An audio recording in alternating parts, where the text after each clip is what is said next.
¿podrá la Argentina, la justicia argentina hoy, Daniel, sancionar y condenar a los responsables de la corrupción de los últimos años? Sí, ¿tenemos una justicia capaz de no solamente iniciar y transitar el proceso como lo estamos viendo, pero finalmente condenar a quienes han sido responsables de la corrupción?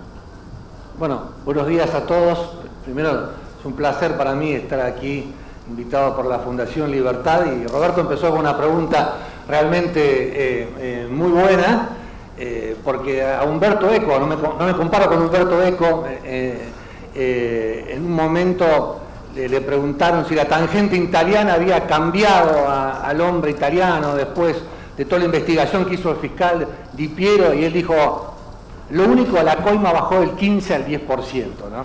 Bueno, yo no soy tan pesimista, pero yo creo que sí, se aumentó el riesgo. Por primera vez en la historia judicial argentina, lo que está haciendo el juez Bonadío y el fiscal Stornelli en la causa de los cuadernos de la coima es aumentar el riesgo. El que la corrupción es un problema estructural en la Argentina. Bueno, acá tenemos a Laura Alonso, que conoce también muchísimo el tema. Esto no se va a terminar de un día para el otro, pero aumentó el riesgo de ser eventualmente condenado, aumentó el riesgo reputacional.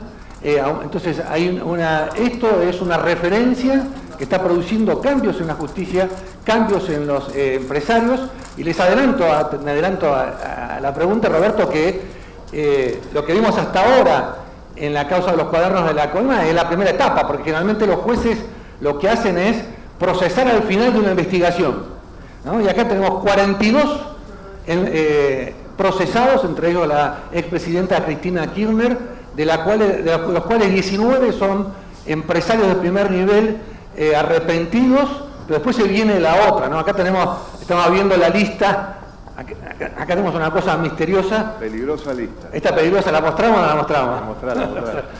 Esta es la que entregó Clarence. Él dice que estas son las coimas, y esta es la segunda ola de indagatoria que se va a venir de empresarios y funcionarios, pero sigamos con tus comentarios. Tengo el libro El Mecanismo, ¿se puede comprar aquí? Sí, se puede. Me decía recién alguien, una amiga tuya, que es preferible comprárselo al autor y no a los mecanismos. No lo vamos a citar bueno, pero sería bueno. Inspirado en la serie El Mecanismo que se emitió en los canales internacionales sobre lo que ha pasado en Brasil, ¿no?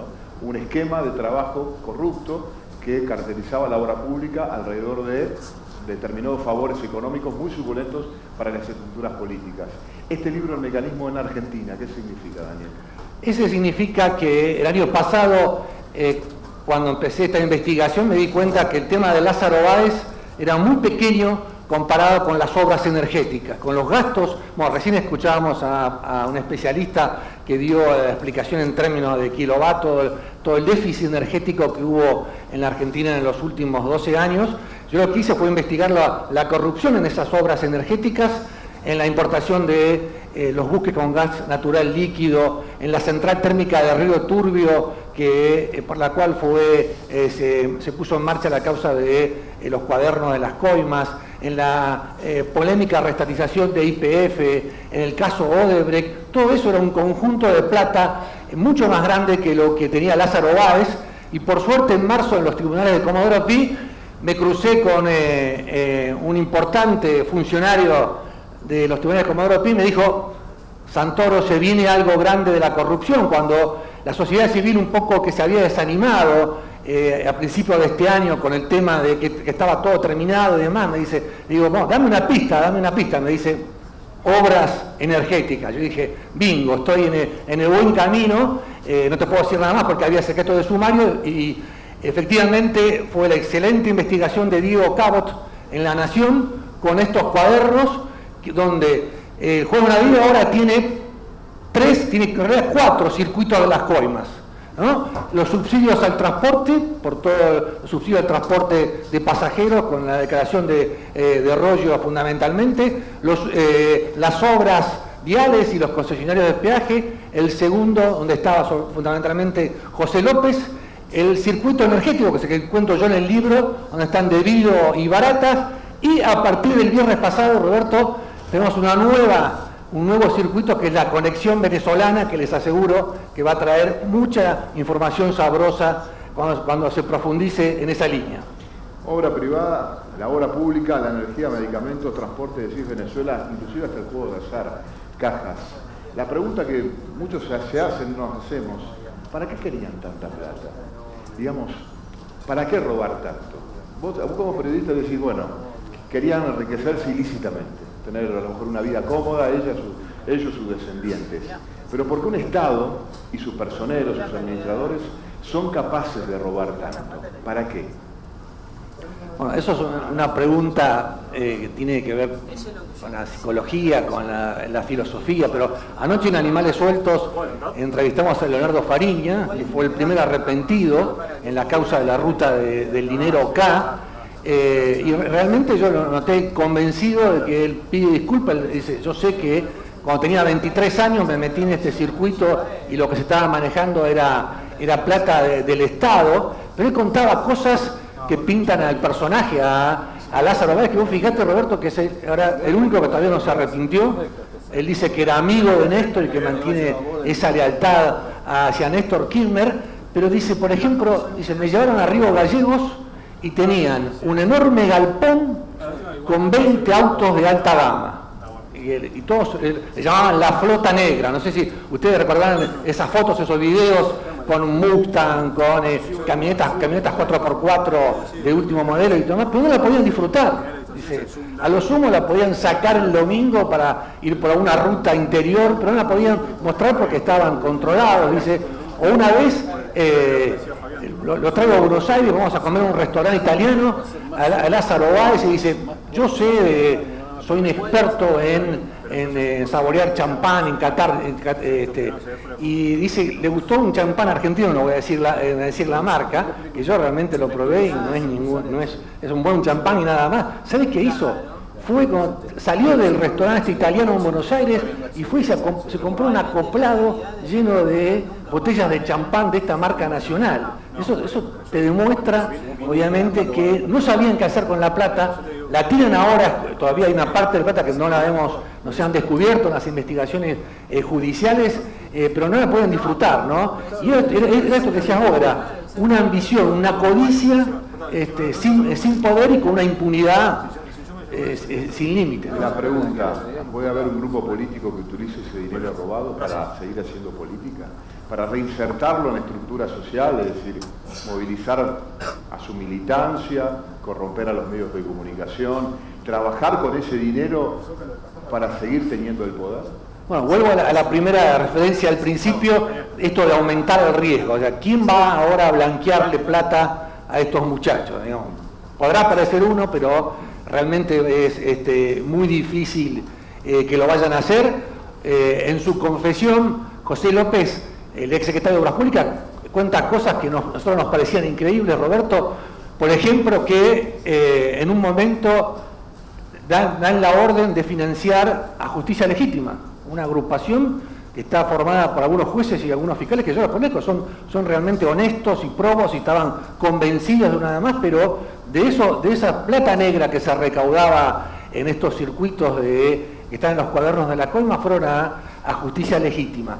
Después, el financista Ernesto Clarence, que es otro que guarda todavía guarda mucha información, muchos secretos, él dice que nunca se reunió con Cristina ni con Néstor, pero que recibía órdenes a través de López y Daniel Muñoz, por ejemplo, tuvo 2 misiones, le llamaba él.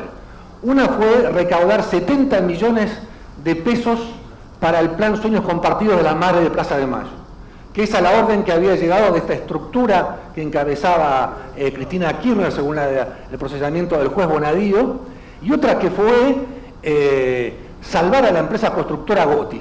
¿No? Ustedes recordarán que en Santa Cruz, antes del 2003, la gran constructora no era Austral Construcciones, que se creó 13 días después de que asumiera Néstor Kirchner, sino era Gotti. Anoche Fariña decía que el fundador de esa constructora en Santa Cruz, Victorio Gotti, que murió en un accidente, pero que él dudaba que hubiese sido un accidente. Bueno, ahí estoy escuchando. Eso es lo que dice Fariña, ahora que ve que dice la causa judicial, pero el que se resistía a entregar la constructora murió en un dudoso accidente automovilístico. La segunda misión que recibió Ernesto Clarence era recaudar plata para los agujeros financieros de la empresa Gotti. Digo, ¿por qué? Porque nos dimos cuenta que todo este mecanismo era el sobreprecio, ¿no?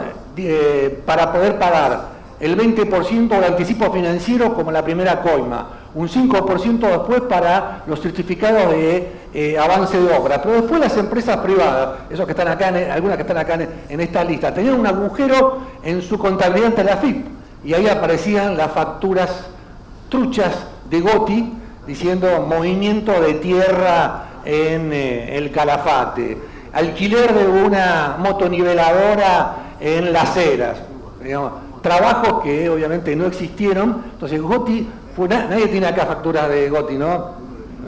Bueno, entonces podemos... Para que levante la mano. A ver.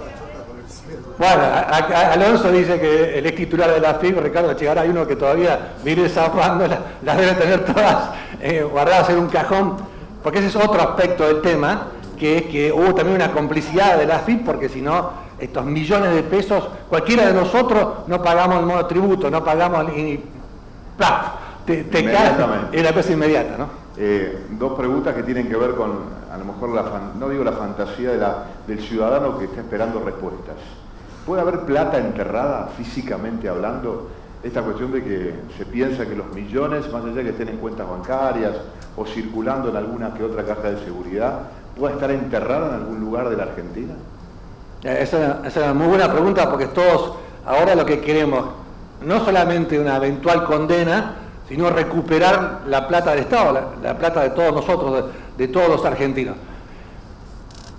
Un conocido abogado penalista de Buenos Aires me contó que hace 2 años atrás lo fue a ver debido, cuando todavía no estaba preso, ¿no? Estamos hablando de hace 2 años atrás, y le dice, doctor, necesito que usted me asista judicialmente, necesito una buena defensa, tengo 2 causas judiciales, y este abogado, no voy a decir el nombre, pero que, como dice el Luis Juez, cuenta las chispas de la moladora, que es rapidísimo, ¿no?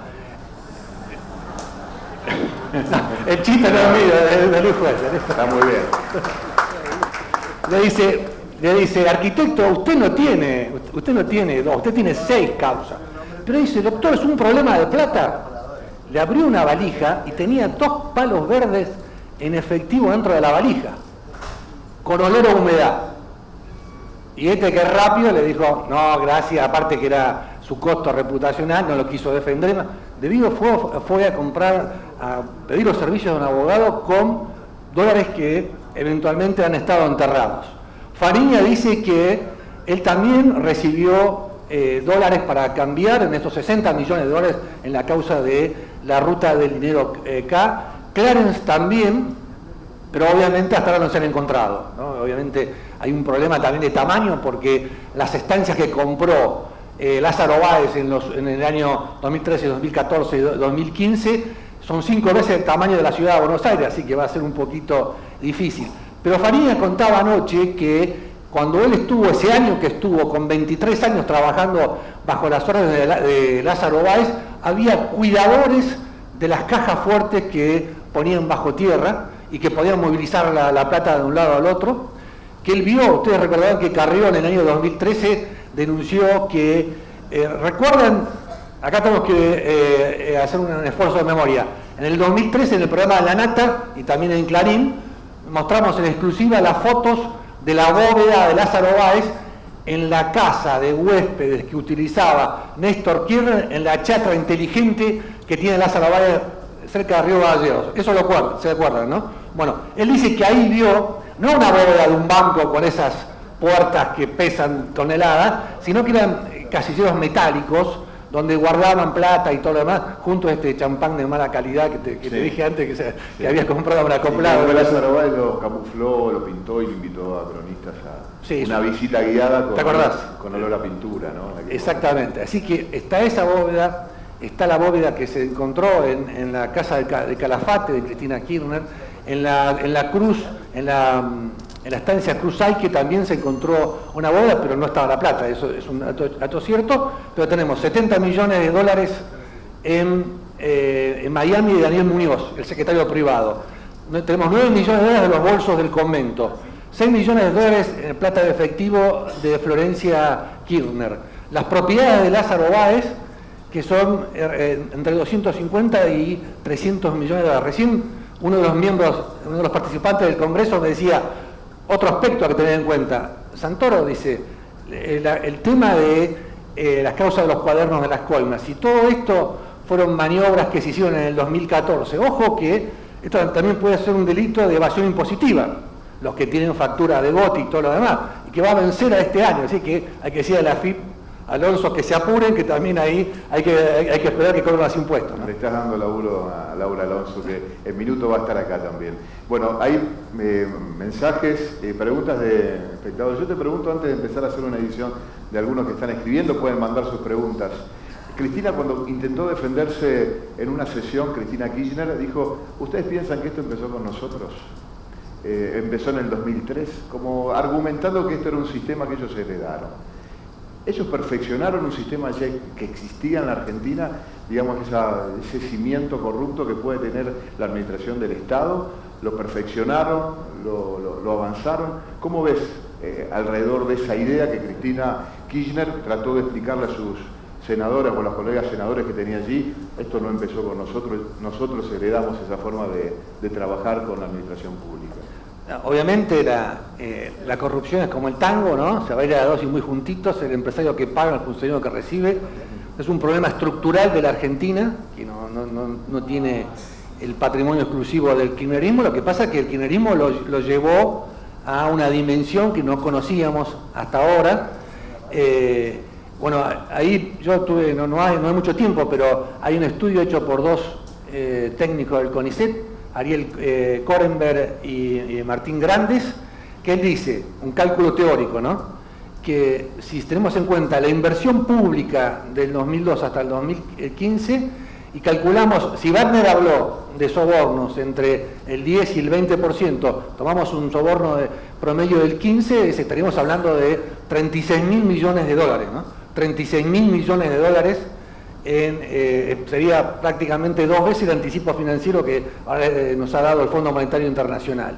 Pero obviamente en eso ha sido una cuestión estructural, y lo que ha hecho el kirchnerismo fue ampliarla y mejorarla, y cosas que todavía no conocemos, ¿no? Trajiste un documento que es primicia en el libro, ¿no? Y estamos viendo ahí en los costados. Sí, yo te quería robar un minuto, si me permitís, porque tiene que ver con tu pregunta de dónde está la plata, que nos preguntamos todos, ¿no? Hay un ex gobernador de Santa Cruz, Carlos Sancho, ex gobernador y socio de los Kirchner, procesado en Otesuri en la causa Los Sauces, que en marzo de este año estuvo a punto de arrepentirse ante el fiscal Rívolo. ¿Y por qué se fue a arrepentir? ¿No? Porque todo esto son López, lo estuvo a punto de ser Sancho y demás, son viudas del poder. Porque Sancho quedó procesado en 2 causas con sus bienes embargados y le pidió a Cristina que le den plata para pagar los abogados, porque obviamente acá no es un individuo que robó y demás, acá es una organización que sigue manteniendo, hay que pagar abogados, comprar silencios y demás. Y la respuesta que le dio Cristina a Carlos Sancho fue: no tengo plata, ahora soy jubilada. Y aparte le quería cobrar el alquiler de una oficina que tenía en su mobiliaria. Entonces el tipo se presentó ante el fiscal. No, esto es real, no es un chiste, ¿no? Pero tiene que ver con esto de los entretelones de los poderosos. Y le presentó este punteo de temas le dice al fiscal Rívolo: mire, si usted me da la condición de imputado colaborador, yo le voy a contar todo esto. Y ahí dice las órdenes que dio la viuda después de la muerte de Néstor Kirchner para esconder la plata adentro y afuera de la provincia de Santa Cruz. Habla de un empresario llamado Cifuentes de Neuquén, como que habría sido una vía de este dinero. Pero, ¿qué pasó? El fiscal le dijo, cuando empezaron estas tratativas, todo esto obviamente es una situación nerviosa, le dice: bueno, venga mañana, Sancho, y firmamos el acuerdo. Llegó una llamada telefónica en la noche de Buenos Aires y Carlos Sancho se fue en avión a Río de Gallegos, se fue nombrado director de una empresa minera y se perdió la oportunidad de tener ese arrepentido que, digamos, es del círculo más íntimo que le queda a Cristina Kirchner, ¿no? La primera pregunta que hacen uno espectadores aquí, si vos creés que en algún momento Cristina Kirchner va a ir presa. Bueno, esto es una respuesta política. Pichetto ha dicho, incluso antes de leer el procesamiento de Bonadío, cosa que me parece un error política, que de ninguna forma va a dar los votos para que ella sea desaforada. Pero bueno, esto es política, Roberto, ¿no? Hace 3 semanas atrás, en Buenos Aires hubo 100.000 personas pidiendo el desafuero de Cristina Kirchner, pero Pichetto ha hecho una doctrina propia, totalmente distinta a la de la Cámara de Diputados, que aceptó el año pasado desaforar a De Vido, y De Vido fue preso por la causa de Río Turbio, donde Stornelli fue el motor de esa causa. Así que bueno, eso es política. Pichetto ya lo ha usado eficazmente con Carlos Menem. Menem tiene 2 condenas en la causa de la venta ilegal de armas a Ecuador y a Croacia y en la causa de sobresuelos, pero hasta ahora Pichetto es un dique de defensa de Cristina. Vamos a ver si lo puede resistir, ¿no? No es el primer mensaje que recibimos, hay varios. Se ve que un sector que tiene conocimiento de algunos movimientos. Dólares húmedos en la City porteña. ¿Es mito o verdad que la semana pasada circularon en la City porteña dólares con humedad? Esto que vos decís, dólares que quizás provengan de algún lugar donde había un alojamiento informal, ¿no? de esos billetes. ¿Es posible esa situación o puede ser parte del ritual mitológico que tiene la información, ¿no? Que llega a los teléfonos de una manera muy informal, que bueno, va circulando sin demasiado claridad, ¿no? Yo no tengo datos, en las causas judiciales todavía no lo hay, pero el problema que tiene la Argentina es que, digamos, Clarence no actuó solo. Atrás tiene que haber un banco o alguien con una mayor espalda financiera que todavía no cayó. Y en Argentina existe un ducto que ha sido utilizado históricamente por los argentinos para evadir impuestos, y ahí se metió la plata de la corrupción, que sigue funcionando. Ahora se redujo, pero sigue funcionando. Incluso hemos visto cómo lo usó el narcotráfico. El narcotráfico, la efedrina, a través de Forza, uno de los asesinados en el triple crimen de General Rodríguez, puso plata para la campaña de Cristina Kirchner en el año 2007. Entonces, hay que seguir el esfuerzo, hay que ampliar las oficinas de la Unidad de Información Financiera, que fue la que ayer detectó otra cuenta de Lázaro Báez con una offshore en Bahamas con 3 millones de euros. Por eso cuando hablan del garantismo, de que todos estudiamos, los que son de mi generación, ¿no? Acá estamos muchos jóvenes que los que estudiamos en la universidad, en la post-dictadura, hablamos del garantismo, el Estado que perseguía al individuo, pero lo que está haciendo Lázaro Báez es aguantarse 2 años de cárcel, 3 o 4, y sigue teniendo plata afuera.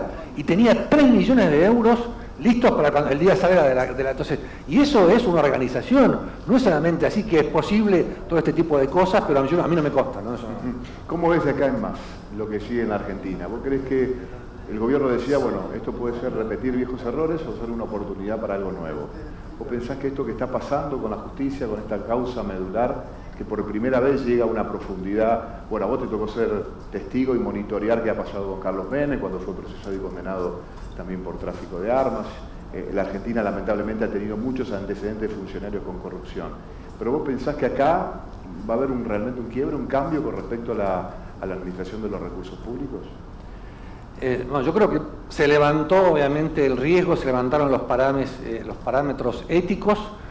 Yo he visto que varios empresarios que están involucrados acá en la causa de los cuadernos han renunciado a la presidencia de sus empresas, que va a haber una nueva generación de sus descendientes. Yo creo que es una oportunidad para decir, bueno, hacemos un borrón y corta nuevo, pagarán la condena, pagarán la multa, se buscará recuperar los bienes al Estado y iremos hacia reglas de competencia para que gane realmente una licitación pública el que ofrezca el mejor precio, la mejor calidad de su producto, y no estos sistemas tan minuciosamente cartelizados como los describe Carlos Wagner en su confesión, ¿no? Así que yo creo que es un avance y es una oportunidad que no tenemos que perder, ¿no? ¿Cómo ves, y ya creo que tenemos que ir redondeando, cómo ves que dentro de los procesados, dentro de los investigados, esté un familiar directo del presidente? ¿Cómo crees que puerta adentro de un gobierno que está reclamando un cambio puede caer esa situación, que Calcaterra participando, en este caso como arrepentido, también aportando información, pero también como parte de este gran lío. A mí me parece muy saludable que cualquiera, sea del partido que fuera, sea primo o hermano del presidente o quien fuese, tengan que rendir cuentas ante la justicia. Yo creo que el caso de Alcaterra también va a haber una de las empresas concesionarias, porque lo que viene ahora es, digamos, el circuito de las concesionarias de peaje. En ese momento había una empresa del grupo Sogma que tenía peaje y este personaje Aznar, que era el presidente que se declaró como arrepentido la semana pasada y pasó desapercibido, ¿no? Ante tantas noticias, recaudaba, creo que eran 250 o 300 mil dólares por mes y había una empresa del grupo Sogma, así que me parece saludable que se investigue a todos, ¿no? ¿Cuál va a ser y esto es una pregunta de curioso, de periodista curioso, tu próxima víctima? Si es que tenés alguna... Está Laura Alonso acá, seguramente te debe pasar información. Vos pasás información aquí a Daniel. ¿Cuál es tu próxima víctima? ¿Sobre dónde vas a poner el ojo de tu investigación periodística en lo que viene? Yo creo que se abrió una beta con Venezuela realmente muy grande, porque acá también hay que rendirle homenaje al embajador Saduz. Ustedes recordarán, el ex embajador argentino en Venezuela, del año 2002 al año 2005, él puso por escrito que en el año 2005 faltaron 90 millones de dólares del fondo fiduciario, el cual la venta del gasoil venezolano, los argentinos pagábamos al fondo fiduciario y con eso se compraban bienes y servicios de la Argentina. Lo denunció en su momento, se hizo público en el año 2010 y él está procesado por falso testimonio por haber dicho que no sabía que Uberti era representante especial de debido ante el gobierno de Venezuela, ¿no? Entonces, ahí sale una beta enorme. Lo que contó Uberti el viernes de la semana pasada, que yo lo publiqué en Clarín en exclusiva, esto de que también con los títulos de la deuda externa, que era una de las banderas del kirchnerismo, que pagamos la deuda con el Fondo Monetario, ¿no? Como una cuestión ideológica y patriótica y todo lo demás. Hicieron una especulación con 500 palos verdes de los títulos de deuda, se quedaron con 100, 50 fueron para los bancos, 50 fueron para Néstor y Kirchner, todo esto es lo que dice Uberti, y dice que eran 25 para Néstor, que él fue testigo de cuando fue a Aeroparque de Buenos Aires, recibieron 11 millones en un vuelo que los trajeron los venezolanos, de estos 25 que le correspondían a Néstor, que meses después van a una cumbre presidencial a la isla Margarita y que Néstor le decía que le vaya a reclamar a Chávez los 14 millones que faltaban. Y Uberti le decía, estamos en una cumbre presidencial, ¿no? Yo creo que Venezuela, ahí tenemos que ponerlos todos los periodistas, porque va a haber mucha información sabrosa. ¿Por qué haces lo que haces, Daniel? ¿Por qué haces esto? Más allá de que es tu trabajo y es tu oficio, ¿por qué lo haces? ¿Por qué lo hago? Yo siento pasión por tratar de alcanzar la verdad, no tengo la verdad, hay veces que uno se equivoca, pero cuando estudié periodismo en la Universidad Nacional de La Plata tenía un profesor que en el año 79 nos hablaba del caso Watergate, entonces ahí me metió la semilla, la vocación, yo lo hago ahora con mis alumnos, y yo creo que el periodismo tiene las funciones de informar, formar, entretener, y la cuarta función, de poder contribuir a la República, la más importante, es la de controlar el poder de turno, ya sea el menemismo, el kirchnerismo o el macrismo, y desde el periodismo de investigación creo que es la mejor forma de hacerle rendir cuenta a quienes nos representan, ¿no? A los funcionarios y a los poderosos en general. Fuerte aplauso para Daniel Santoro. Muchas gracias.